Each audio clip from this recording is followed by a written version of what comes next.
आम आदमी पार्टी के नेताओं के लिए लगातार बुरी खबर आ रही है।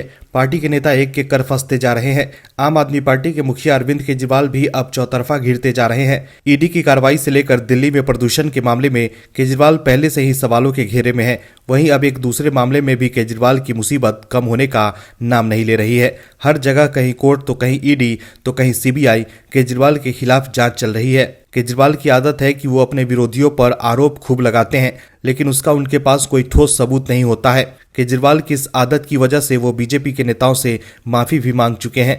केजरीवाल पीएम मोदी पर निशाना साधकर राजनीतिक रोटी सेकने की कोशिश कर रहे थे, लेकिन अब केजरीवाल के लिए कोर्ट से बुरी खबर आई है। क्या है खबर, बताते हैं आपको इस रिपोर्ट में। दरअसल दिल्ली के कथित शराब घोटाले से जुड़े केस में ईडी के रडार पर आए अरविंद केजरीवाल को एक और बड़ा झटका लगा है। गुजरात में जब केजरीवाल ने पीएम मोदी पर झूठे आरोप लगाए थे कि उनकी शिक्षा के प्रमाण नकली हैं, जिसके बाद कोर्ट में केस हुआ और कोर्ट ने उनको फौरी राहत देने से इनकार कर दिया। पीएम मोदी की डिग्री वाले केस में गुजरात हाईकोर्ट ने उनकी पुनर्विचार याचिका को खारिज कर दिया है। इसका मतलब है कि उन्हें 25,000 रुपए का जुर्माना भरना होगा। कोर्ट ने सुनवाई पूरी करने के बाद 30 सितंबर को फैसला सुरक्षित रख लिया था। वहीं अब जस्टिस वीरेन वैष्णव की बेंच ने अपना फैसला सुनाते हुए आम आदमी पार्टी के राष्ट्रीय संयोजक अरविंद केजरीवाल की याचिका को खारिज कर दिया है। इससे पहले कोर्ट ने मार्च में केंद्रीय सूचना आयोग के 2016 के आदेश को खारिज कर दिया था और केजरीवाल पर जुर्माना भी लगाया था। इस आदेश के बाद गुजरात यूनिवर्सिटी पर टिप्पणी को लेकर अरविंद केजरीवाल और उनके सहयोगी संजय सिंह को मानहानि केस का भी सामना करना पड़ रहा है। मार्च में जस्टिस वीरेन वैष्णव की बेंच ने गुजरात यूनिवर्सिटी की ओर से दायर अपील पर सीआईसी के आदेश को खारिज कर दिया था।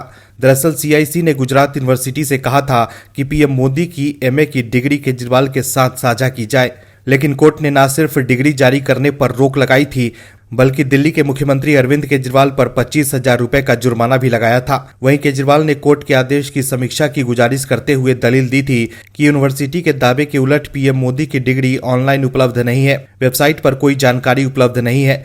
अरविंद केजरीवाल को गुजरात हाईकोर्ट से ये झटका ऐसे समय पर लगा है जब दिल्ली के कथित शराब घोटाले में ईडी ने हाल ही में उन्हें समन किया था।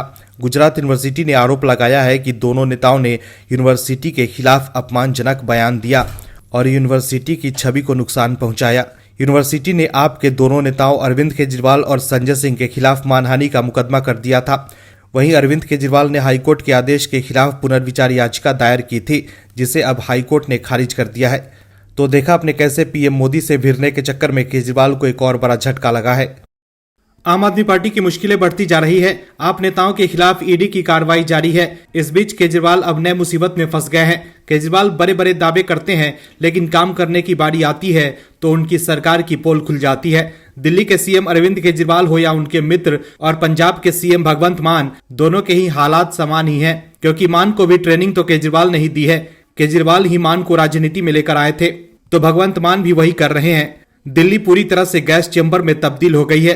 पराली जलाने की घटना पंजाब में चालू है और जिनकी सरकार है वो सिर्फ बतौलेबाजी कर रहे हैं और इसकी टोपी उसके सर कर रहे हैं। दिल्ली में आम आदमी पार्टी के नेता कह रहे हैं कि प्रदूषण हरियाणा और यूपी से आ रहा है, तो वहीं पंजाब की मान सरकार पराली जलाने की घटना को रोकने में नाकाम साबित हो रही है। वहीं जब पंजाब में कांग्रेस की सरकार थी तब केजरीवाल और आप के नेता दिल्ली में प्रदूषण को लेकर पंजाब को जिम्मेदार मानते थे, लेकिन अब वो यू टर्न ले चुके हैं। लेकिन कोर्ट ने आम आदमी पार्टी की क्लास लगा दी है। दरअसल दिल्ली एनसीआर में वायु प्रदूषण की समस्या पर सुप्रीम कोर्ट की तीखी टिप्पणी के बाद एनजीटी ने भी पंजाब सरकार को निशाने पर लिया है। एनजीटी ने पंजाब सरकार से पूछा है कि पराली रोकने के एससी के फैसले पर आपने क्या कदम उठाया?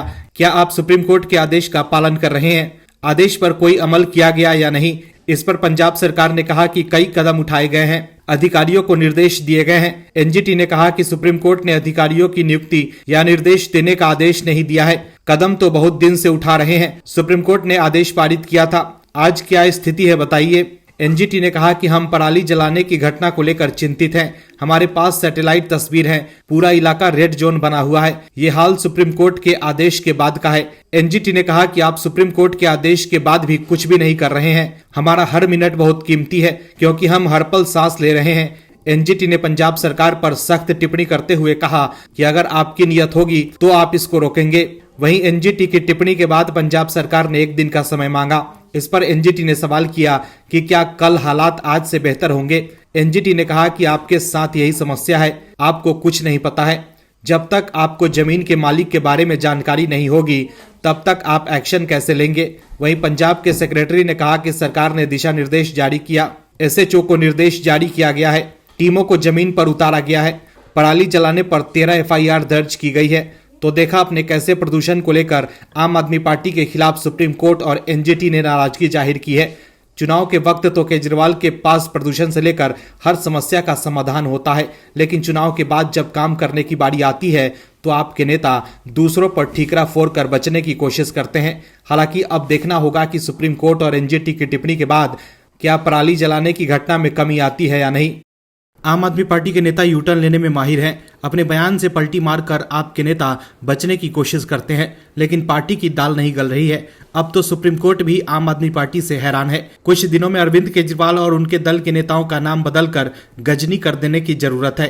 केजरीवाल के नेता और खुद केजरीवाल भी एक जमाने में कहते थे कि दिल्ली के प्रदूषण के लिए कहीं न कहीं पंजाब अधिक जिम्मेदार है, हरियाणा से अधिक प्रदूषण पंजाब करता है। लेकिन समय ने ऐसी करवट बदली कि केजरीवाल कहने लगे कि दिल्ली के प्रदूषण के लिए अब पंजाब नहीं हरियाणा दोषी है। केजरीवाल सब पर ठीकरा फोड़कर अपनी पार्टी को बचाने की कोशिश कर रहे हैं, लेकिन केजरीवाल की नैतिक जिम्मेदारी बनती थी कि वो जनता का ख्याल रखे। लेकिन जनता का ख्याल रखने की बजाय केजरीवाल राजनीतिक पर्यटन करने में और राज्य राज्य घूमकर चुनाव में पार्टी के लिए प्रचार करने में लगे हैं और दिल्ली की जनता को छोड़ दिया जहरीली हवा में सांस लेने के लिए। आखिर कैसे कोई जननेता ऐसा कर सकता है, ये अपने आप में ही बड़ा सवाल है। दरअसल दिल्ली में बढ़ते प्रदूषण को लेकर आम आदमी पार्टी के नेता अपनी सरकार को बचाने की कोशिश कर रहे हैं। सुप्रीम कोर्ट से डांट पड़ने के बाद अब आम आदमी पार्टी बैकफुट पर है और पार्टी के नेताओं के लिए जवाब देते नहीं बन रहा है। ऐसे में पार्टी के नेता बीजेपी और केंद्र सरकार पर ठीकरा फोड़कर बचने की कोशिश कर रहे हैं। आप नेता दुर्गेश पाठक ने दिल्ली में बढ़ते प्रदूषण के लिए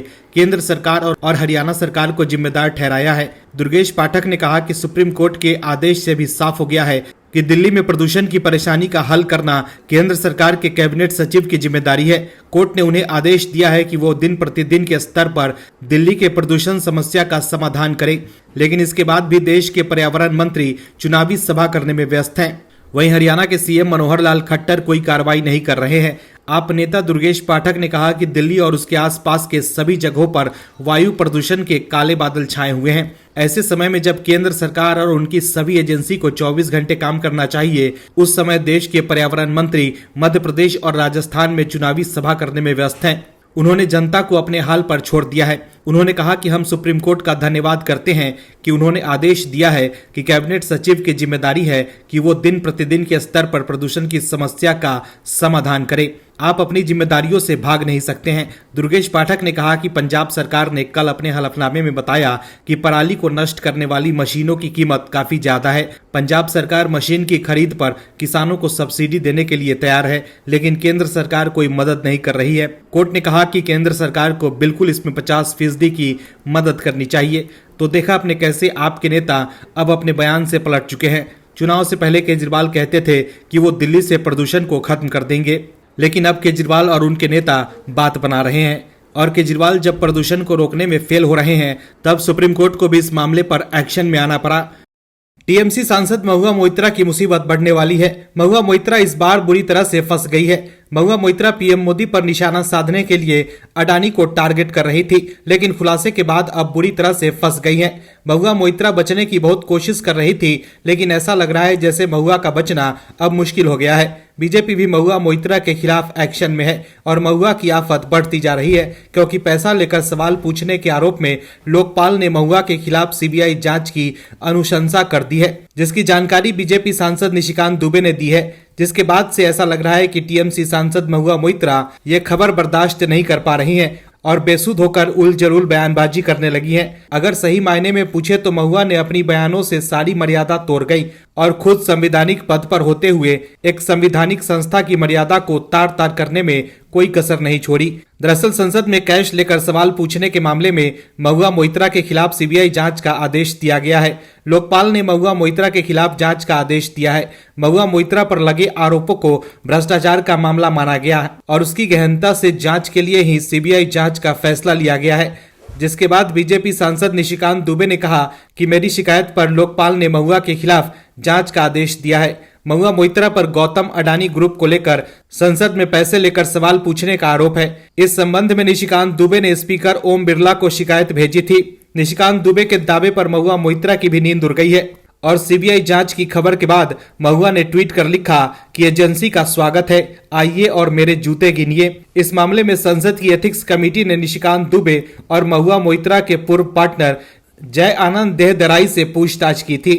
इसके बाद महुआ मोइत्रा को भी बुलाया गया था, लेकिन कमेटी में पेश होने के दौरान ही बवाल हो गया और महुआ मोइत्रा वॉकआउट कर गई। इसको लेकर महुआ ने आरोप लगाया था कि उनसे निजी सवाल पूछे गए थे। उनसे यहां तक पूछा गया कि आप रात में किससे बात करती हैं। इस पर निशिकांत दुबे ने कहा था कि महुआ मोइत्रा झूठे आरोप लगा रही हैं। यदि उनकी बात सही साबित हुई तो मैं राजनीति से संन्यास लेने के लिए भी तैयार हूं। निशिकांत दुबे ने ट्वीट किया कि मेरी शिकायत के आधार पर लोकपाल ने महुआ मोइत्रा के खिलाफ सीबीआई जांच का आदेश दिया है। उन्होंने अपने भ्रष्टाचार के जरिए राष्ट्रीय सुरक्षा से भी समझौता किया। बता दें कि इस मामले में कारोबारी दर्शन हीरानंदानी का भी कबूलनामा आया था। उन्होंने एफिडेविट देकर माना था कि महुआ मोइत्रा को उनकी ओर से अडानी को लेकर सवाल पूछने पर कैश और गिफ्ट दिया गया। इतना ही नहीं, महुआ मोइत्रा की लॉगिन आईडी तक एक्सेस की बात कही गई। एक रिपोर्ट के मुताबिक 47 बार महुआ की आईडी पर किसी दूसरे आईपी एड्रेस से लॉगिन किया गया, जिसे बीजेपी ने राष्ट्रीय सुरक्षा से खिलवाड़ भी बताया था। अब देखना है कि महुआ मोइत्रा के खिलाफ सीबीआई क्या एक्शन लेती है।